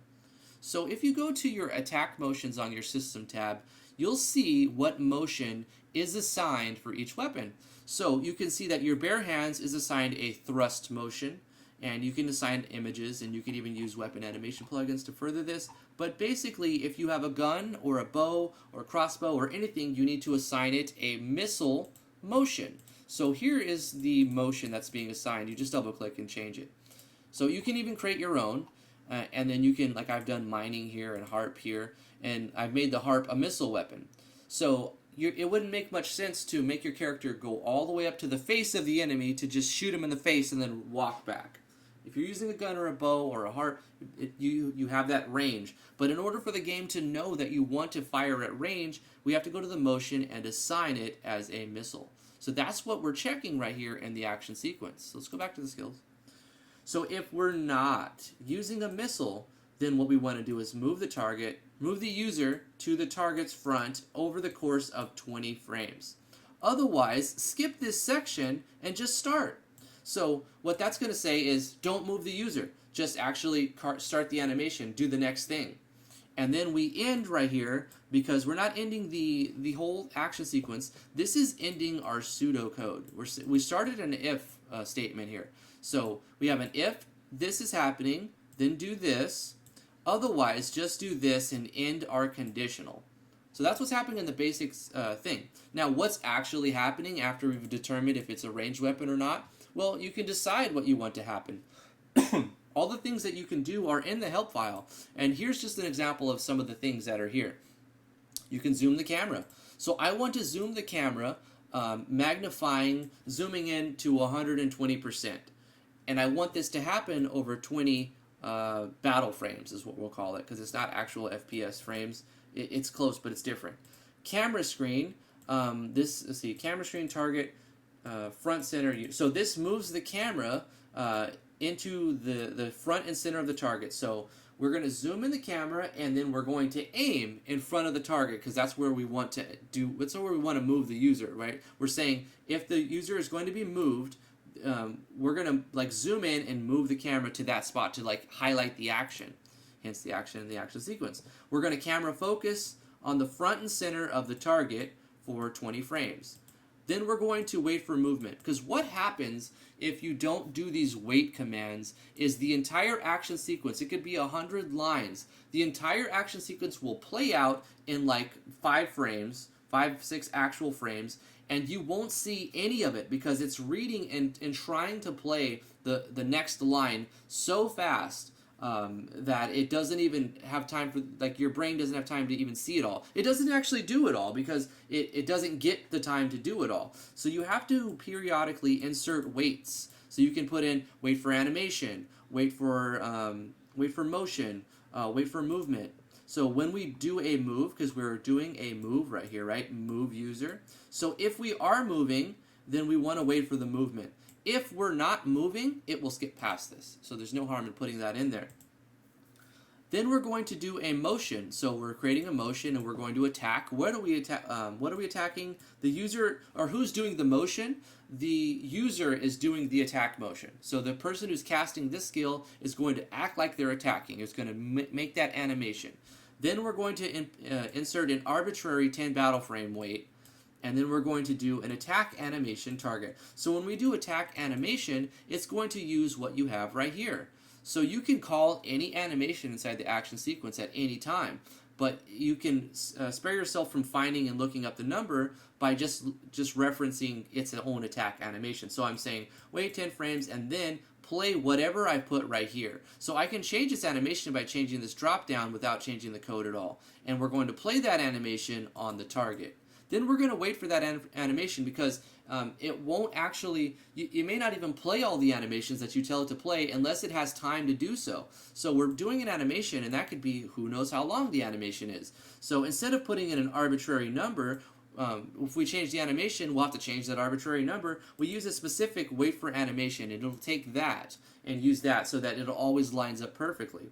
And then action effect is what happens right here. So when you issue an action effect, whatever's in this damage category is going to happen. So when we say action effect, it's going to issue a type of HP damage using this element, using this formula, this variance, and it can critical. So if you wanted to make your basic attack hit 5 times, you could basically just go action effect, etc., right? And you could just copy paste this, boom. And now you have a 6-fold attack. Of course, it's really just going to look like you're swinging 1 time, and it's going to do 6 damages, right? So that's the lazy way of making a 6-fold hit. How would we make our basic attack a 6-fold attack? Well, we can repeat the steps. What's happening between every animation? Well, we don't need to move the camera. We don't need to make things immortal. We don't need to display an action. All this stuff's already happening. We're already checked to see if there's a missile. We don't need to zoom because we're already zoomed. We don't need to wait for the movement because we're not moving at this point. We could do that, but we'll make it simple. The player stands there and swings 6 times. Well, what we'd want to do is we're going to definitely need to make the player look like he's swinging again and insert some weights. So we would do an action effect, and then we would do another attack animation on the target, and we would wait for that animation. So we do this, we attack, and then here's what we're adding new. We attack animation, we wait for the animation, and then we issue the damage. And then we do that again. We do that again. We do that again. We do that again. So what we put in here is attack 6 times. We're going to make the target swing their sword, swing their sword, swing their sword, swing their sword, swing their sword, and we're going to wait for the animation, the normal attack animation, to play 6 times in between. So it won't just go like it'll go and we're timing it out. We can arbitrarily put in more animations if we want. We can call in common events. We can do all kinds of things. For the sake of playtesting, let's look at the basic attack now with this in the database. So I guess I could just load a game. It might not work because in a loaded game. Let's just see if it works in a loaded game real quick. It'll be fast. So let's load this. The downside is any enemies, by doing it like this, any enemies who use this basic attack, they're also going to swing 6 times. So let's just get into a battle and do a basic attack. Since we've modified the action sequence, we didn't change the formula, we didn't change anything but the code inside the action sequence. So the action sequence can do almost anything. Here's the basic attack. 1, 2, 3, 4, 5, 6. Do you see what's happening? 1, 2, 3, 4, 5, 6. And same thing for us. 1, 4, 5, 6. We didn't motion the user to attack though. Do you see when the player attacks 6 times, we didn't tell it to do that. So it's not going to do that. We survived with 1 HP. Oh, but we're dead anyway. 3, 4, 5, 6, right? So we're dead. Now, if we wanted the user to make it look like they were swinging their sword instead of just the animation attacking 6 times, what would we do? We just tell the user to do that. So let's find where that's at. We're saying motion attack the user and wait 10 frames. So let's put that in there. We'll copy motion attack from the user and we wait 10 frames. So we put this on top of the animation. Motion attack, wait 10, play an animation, wait for the animation, issue the damage. Boom. Boom. Boom. Do you see how we're building an animation little at a time? So now, when we attack, if we get a turn, by the way, when we attack, you'll see that we'll swing our sword 6 times. I want to show another cool thing that you can do, too.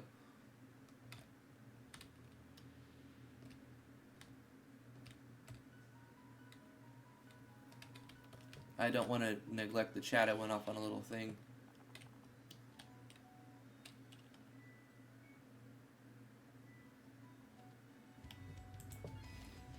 Anyway, so we got an attack. We got attacked by bandits. So now we should see our character swing his sword 6 times, not just the animation play. Let's test it. 1. He's got a gun. So you can see his gun popping out every time, 6 times. So he's going to swing. That's his swing. Because remember the ranged attack, we're checking to see if they have a missile weapon. So Olgwen, who has a missile weapon, and he's using a gun that's a missile weapon, he doesn't jump across the screen to attack because he's got a missile weapon. So it ignores that. But a sword, you see how you come up and now you're swinging 6 times with the sword and it's playing the animation. It's waiting. Let's eliminate the waits to show you what happens. We might as well just finish this battle. This is how it looks when you have it set up with using weights. Let's see what happens if we just take off the weights. When you're designing an action sequence, sometimes you think, oh, it's going to look bad, I don't want to do this. But there's no harm in trying it, so you might as well just try it. Let's get rid of the weights. Let's get rid of the wait for animation. Let's get rid of the waiting. Let's get rid of the wait. So there's no weights. It's just do this thing, do this thing, do this thing, do this thing. And what's going to happen, well, I'll show you what's going to happen, but what I predict what's going to happen is it's going to issue damage 6 times, but you're only going to see, like, maybe 2 or 3 animations, and probably swinging the sword 2 or 3 times, if that. So we've gotten rid of all of the weights. Hold up. Can I undo here? Yeah, because I want to put it on the first one. I don't want to overwrite everything. So we, the basic one, because I don't want to mess up my basic attack. I have to figure it out again. Motion attack user, weight 10. We've got it queued in so that we know that it looks good. We attack the animation, and then we wait for that animation and then action effect. So it's going to do that once, and then we're spamming an attack motion and animation, an attack motion and an animation. Wow, say that 10 times. And an action effect without waiting. So then the first one will look right, but then 5 times after that it's going to try to spam it, and it's probably not going to look that great because you need to have weights in there.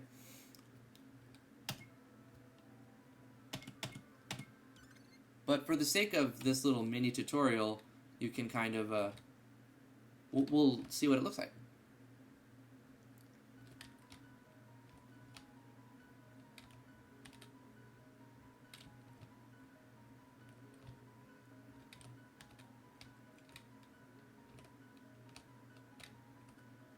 What you can do when you finish the quest, active a switch that show other quests on the board.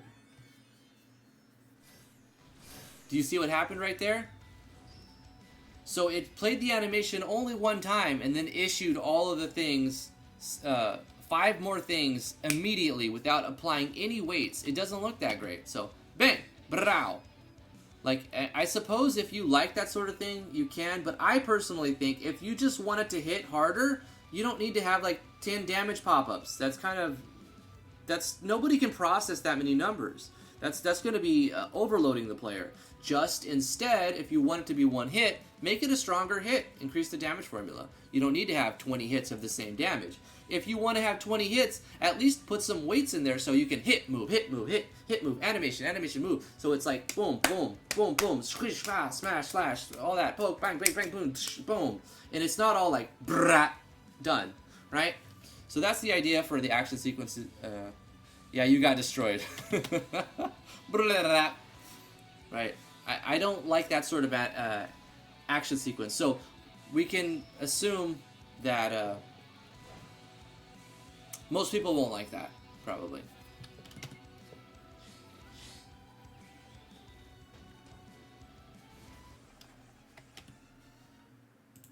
If you wanted it to do more damage, just increase the formula. If you want it to look better and have more attacks, then don't forget to play the weights. Let's get rid of the modifications I did to my basic attack. I think we've talked about that. If you have any more questions, let me know specifically what you're having trouble with, and I'll try to help you. Let me make sure that this is right. Display actions. If they're using range, else perform start, zoom, focus, and move screen. Wait for the movement. Attack with a motion. Wait, and then attack animation on the target. Wait for the animation. Do the action effect. Okay, so it's back to normal.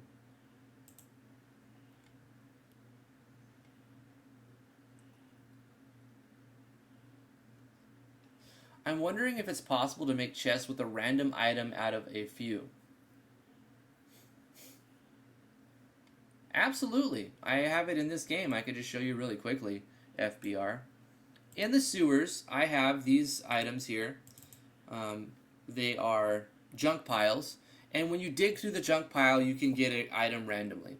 So how I'm handling this is with a common event, because I'm going to have these junk piles scattered all over the game, and I don't want to have to assign 17 items to every junk pile, and what if I want to take out an item, I have to go to every junk pile. So what we're doing is a really good practice is to have a event become a copy-pastable event by using a common event. So this is an event, and what you see here is a mini label so that it shows junk pile above it. When you interact with it using the action button, it will play an animation. And then we call a common event, play a sound effect, and turn a self switch so that it can no longer be activated. Just so like a one-time use type. You dig through the junk pile and there's nothing else. You find what you find and that's it for that. So let's look at the common event. So let's go to our common events and look at the junk pile loot. To call a common event, you just go here. I think it's on tab 2. Was it on? It's on tab 1. Common event. You just go common event, pick it, and then boom. It'll play whatever's in that common event when you interact, when the contents are triggered. Okay, so we'll go to our common events. What's actually happening in that common event? Here's our junk pile loot. So simple way to do it. There is a slightly more complicated way to do it. And you want to use a different method if you have, like, say, 100 items. If you want it to be random out of, like, 50 items, maybe you want to do it differently than this. If you have maybe 10 items, 15 items, this method works perfectly fine. Well, even if you have, for a smaller number of items, you can do it like this. Otherwise, you want to do it a slightly different way, which I can show you that too. But let's look at this simple method. Say you go through and you wanted to get a random, there's like 4 items, right? Then you would make a new variable. Doesn't matter which one you pick, just remember to use it just for this. That'll help you stay, and name it like something so you know that you're using it for this, so you don't use it for something else that changes a quest or something. Set it to random, so you control a variable, and you're going to set it to a random value between 1 and the total number of items that you have. So in your case, we'll say 1 to 4. And then, okay, all we've done is roll the variable. What does that do? Well, now we can make conditional branches that check to see what variable it rolled. And this is how we're going to do the random. The game's coding in general, computers are not good at random. They run an algorithm to pick a random number, but this is as good as we're going to get. So we tell it to pick a random number.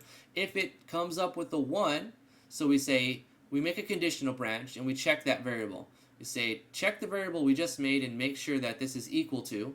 And we'll say, if it's equal to the constant of 1, we don't need an else handler, but you can do it with else handlers if you want to, but it looks really jank when you have like 10 things because the code starts going all the way to the right because of formatting. So if it rolls a 1, then you do what you want to do. Show the animation, give an item, and show the text. We copy paste this entire thing. And now all we do is we start changing things. We go to this variable and we say, instead of a 1, we change that to a 2. If we rolled a 2, change the item that you get and change the text so the player knows they got something different. And then we copy paste that.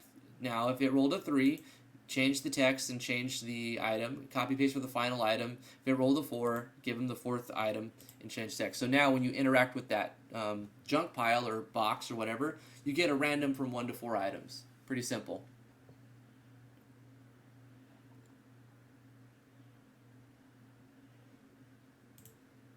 Cool. Good questions, guys. You guys are asking really good questions. Alright, so in my game, I was, what was I doing? Let's do it. Let's update. I added mini region restriction areas, region restrictions to fix wall walking issues. I'm sure I did other stuff as well. Updated some dialogue to show names. Keep a changelog. It helps you stay organized and it helps your players know what is changed from version to version. I think I did other stuff too, but I don't quite remember what I was doing.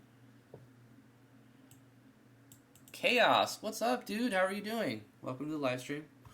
It's good to see you, man. Yeah. So we were at a point towards the end where we encountered a bug, right? So we were play testing and we found a bug that led us on a expedition to fix many different bugs. So let's go back and pick up from where we left off. I think it was in the snowy cave. Oh, good, we left from that point. We did a safety save here, and we looked outside, and I showed you the old watchtower map that we created. Let's just go ahead and run. Okay, good. We fixed the basic attack, hitting 6 times.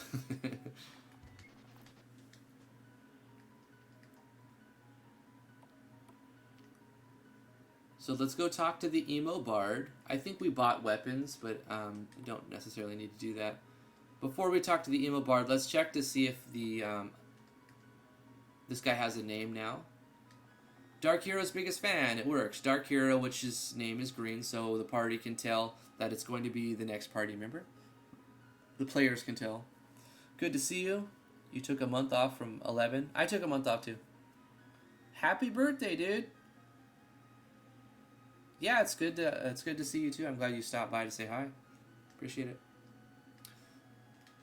So he lets us know that Dark Hero is going to be in the party basically by talking about his name with green font. I think I reference another person who doesn't become a party member, but his name is in green. But maybe that's because he becomes a party member way later. I actually didn't plan that, but now that I did it, I might use that. So Dark Hero, nobody enjoys my music. I might as well give up being a bard. He walks out very emo. It's a slow. He was walking slow and dramatic because he is a slow, dramatic bard. But he's very adequate. He can handle himself very well, and he's got a ton of skill. But he just needs to be convinced of how good he is. He doesn't believe that he has any talent, so we have to go convince him. If we go here. He's still not here yet because we have no reason to find him. We have to progress the storyline, and we don't know how to get the bard yet. So it's like the next part of the quest. It's not that hard to figure out, but I imagine some people won't immediately go back up to this guy. But when you do eventually go back up to this guy, he'll talk to you and say something different after Dark Hero walks out. He'll say, I hope that one day Dark Hero will know how much I enjoy his music. I even wrote him a small piece. It would mean so much to me if he could sing the song. And we can offer to help. We're going to offer to help and deliver the composition. Sometimes Dark Hero disappears and I don't know where he goes. Not that I always know where he's at. If you manage to find him, I should probably cue the player that he likes secluded places. But it's a very evident small map that the player will probably check from time to time. So I'm not going to go too obvious. If you manage to find him, tell him that his biggest fan wrote a piece for him and would love to hear it played someday. So we obtained Dark Hero's fan-made composition. How are players supposed to know this? What's your context of this? How are your players supposed to know what?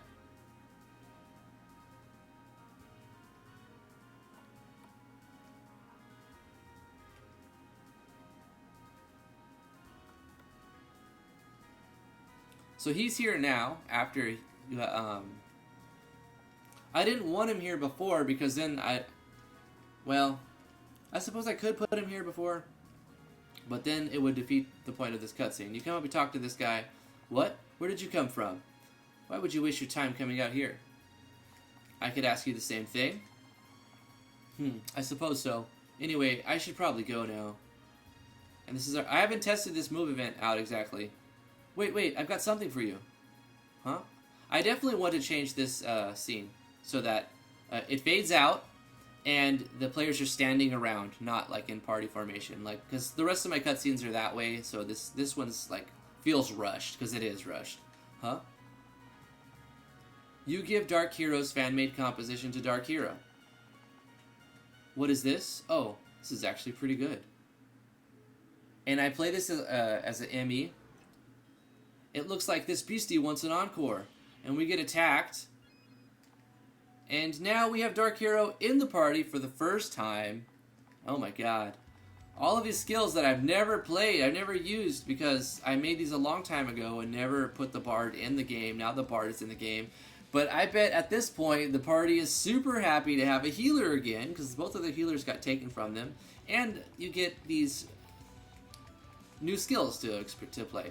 Restore HP to the party based on your Bard's Pay-On skill. And this one also does that, but it brings people back to life. Costs more. I'm going to change the level that he gets these, though. Bolster morale. Restores TP over time.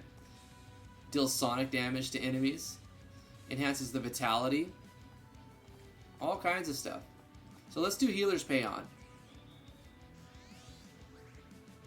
Pretty weak heal. I better look at the numbers on this.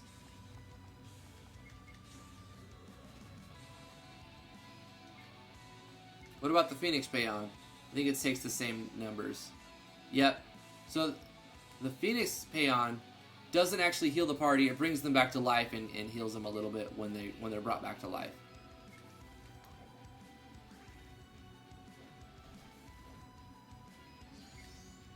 Let's do a full Requiem. Check the damage on that. So he's pretty weak at the beginning. He feels sort of useless. I need to buff him a little bit. But he's supposed to be weak at the beginning. Not this week, though. Not this week. But you'll notice his skills get stronger every time he uses them because it's using a variable in the damage formula. Skull Games, you took out revives entirely out of your game? It's kind of brutal. No mistakes. Do you get like permadeath? Is it like how do you handle the storyline if someone's dead? Do they just like they're unconscious and they have to rest to get brought back? Kind of awkward when MP is blue but the icon is green.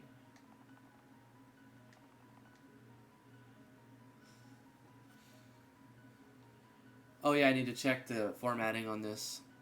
Dark Hero, is it? Man, you've got some serious talent. Look, we're in a tough spot right now, and you could really help us out if you decide to join us. 2 of our friends have disappeared, and we need help. Disappeared? How did they disappear? By Olgwyn's gun teleported them away. You know, we don't need to worry about the details of how they disappeared. They're missing now, and we have to find them. Will you help us? I'm sure that your services will be rewarded. Well, I suppose that I could help for a while. Excellent. We have to find our friends Tiana and Lydia. Your help will be rewarded by the Coral Kingdom. Our friends were last seen around the Frozen Temple on the west side of this continent, so putting the color code on this to let the player know, just bring extra attention to it. There's a Frozen Temple on the other side of this continent. You need to go there now, so this is directing the player on what to do. Then it's settled. Let's head to the temple in the forest. Also, it's in a forest, so like giving the player a direction at this point. And Dark Hero has joined the party. We got a 4th party member now. Fantastic. What is he wearing? He starts with the Mithril Harp and some general gear. Let's go ahead and press the equal sign and automatically equip things that may be better for him that we have. So at this point he's level 18. Similar comparable level to what Olgwyn is. So speedrunners will be lower level because they'll run for more fights, most likely. But the party should be... The entire party should be closer to level 18. So Olgwyn would be like 19 or 20. Archers would be 18. Driftwood would be like level 16, 17. If you weren't like speedrunning. But if we look at his skills, they're based on different variables. So if we go to, let's see, the save screen even. You can see the save screen, we're showing the Bard skill. And as we use the Bard skills should go up as well. It still says 1. Let's go to status and see if they've gone up at all. I need to look at his skills for sure. So the Thrinity's gone up, the Pay-On's gone up, the Requiem has gone up, but not the Bard skill. The Bard skill itself has to go up as well. So Bard skill and the other... the Bard skill and like if I'm using a Pay-On, then the Pay-On would go up, and it takes both of these into account. So cool, we saved it. Let's look at those skills now and update those skills real quick. Wouldn't it be nice if the menu has the icon as well?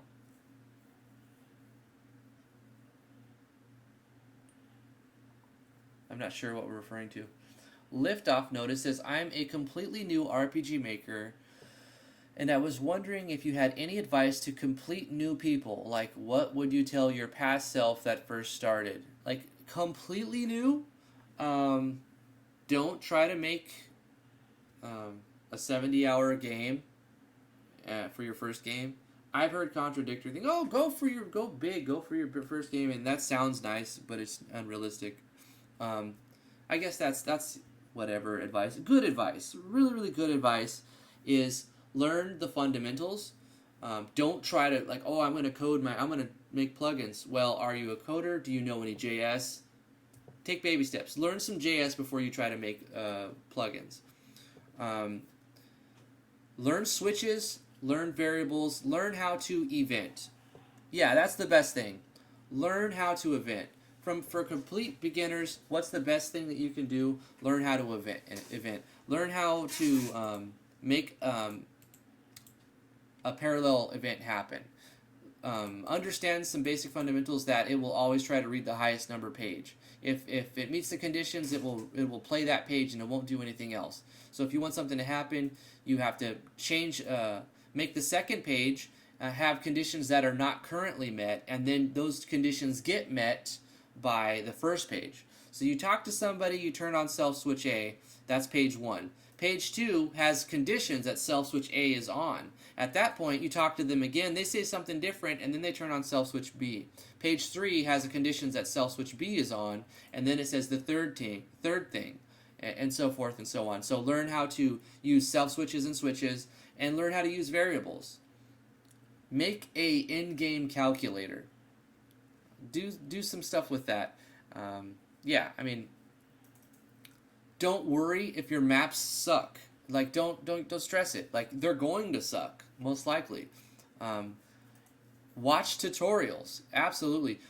Don't think that you're alone, because there's so many resources out there, and there's so many people. Come to the Discord server. If you're new to RPG Maker MV, come to my Discord server. I should have said that first, Tom. What's happening? I'm missing my plug button.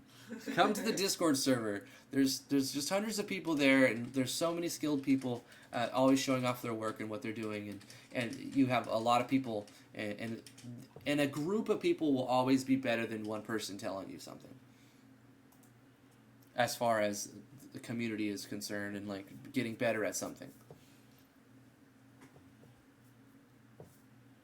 Yeah, okay, I know, right. Alright, guys. I was going to do something really quick. I do have to end the live stream.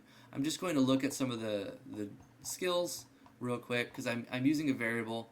You can see how I'll be using a variable in... So to reference a variable in the damage formula, you have to initialize it first. So in one of your events, you just set that variable to something, and you run that one time, and then you do a self-switch A, it goes to the next page, it's never used again. Another good piece of advice for a beginner. Understand the difference between turning a page and erasing the event. So there's a command called erase event. I'm going to come back to this. So in here, you have this thing called erase event, and you're going to use this a lot. It's under the second page of event commands under character erase event. So what erase event will do, it doesn't delete the event, it removes it until you go back on the map. So you can have something that runs every time you come back, because you'll understand how switches work, and you'll be like, okay, but how do I make it so that the switch turns off? Well, you understand triggers. When do events happen? So a trigger would be like this. An auto run means it's going to happen, and until the contents have gone through and completed, it's going to keep going until you say switch page. So you can make an auto run that maybe like sets the background music. You can do that under the map, so let's do something better. Let's like tint the screen. You'd want to use Tirax lighting for tinting a screen, but say for the case of this, you want to tint the screen red. We'll make it instant, and we'll make it happen over one frame. You want to tint the screen red every time you come on this map, but you don't know how to make that happen, because it only works once, you walk off and it doesn't work. That's when you would use erase events, and when you do it like this, an auto run with an erase event, every time you walk onto the map, it's going to tint this screen, and then it'll stop running. If you don't do the erase event, it'll just freeze. The game will lock up because you're telling it to tint the screen every frame of the game. Yeah, so erase event. But say you wanted something to happen, and you only wanted it to happen one time, like you wanted to declare a variable or something. Well, you would set that variable. To whatever you needed it to be, and then you wouldn't use an erase event because then every time you come back on the map, it's going to reset that variable. If you wanted to do it a single time, that's when you would do a self switch. So you do a self switch, turn A on, create a new page. On page 2, you say condition self switch A. So if self switch A is on, nothing's going to happen. Make sure this is not an auto run because it'll lock up your computer. Lock up not your computer, but the game will lock up. So it's an action button so now the order of events is when the game starts, it's going to try to play page 2 because it's a higher number, higher priority. Yeah, I'm sure you were, because when you first start, it's like, how do you do these certain things? It's going to try to play page 2 immediately, but it can't. Why can't it play page 2? Because this event self-switch A, all of their switches are off by default. So it's going to say, can we play page 2? No. All right, try to play page 1. Can we play page 1? Well, there's no condition, so play page 1. It's going to initialize your variable and turn on self-switch. And then it's auto-running this, right? So it'll automatically do that. Now that self-switch A is on, it's going to turn page 2 because the very next frame, this event will switch over. It's no longer going to do any of this because page 2's conditions have been met. So when you understand that little thing right there with the erase events and self-switches and pages, you're going to be so much farther. And you can learn this in the first hour of using the engine, or it'll take you a month to learn this. But however long you learn it, you need to learn it to get anywhere with the engine. So understand those basic core concepts, and it's like that's just jump starting your eventing in the future. So hopefully that was helpful.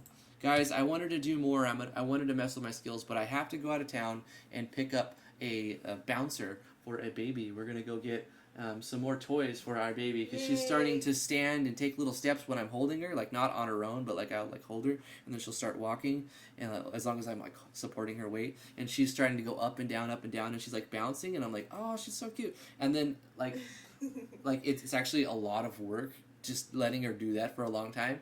And so we want to buy a bouncer for her, and we don't have a ton of money to throw at it. So we found one, and we got to go pick it up, though. Yeah, it came up on my Facebook.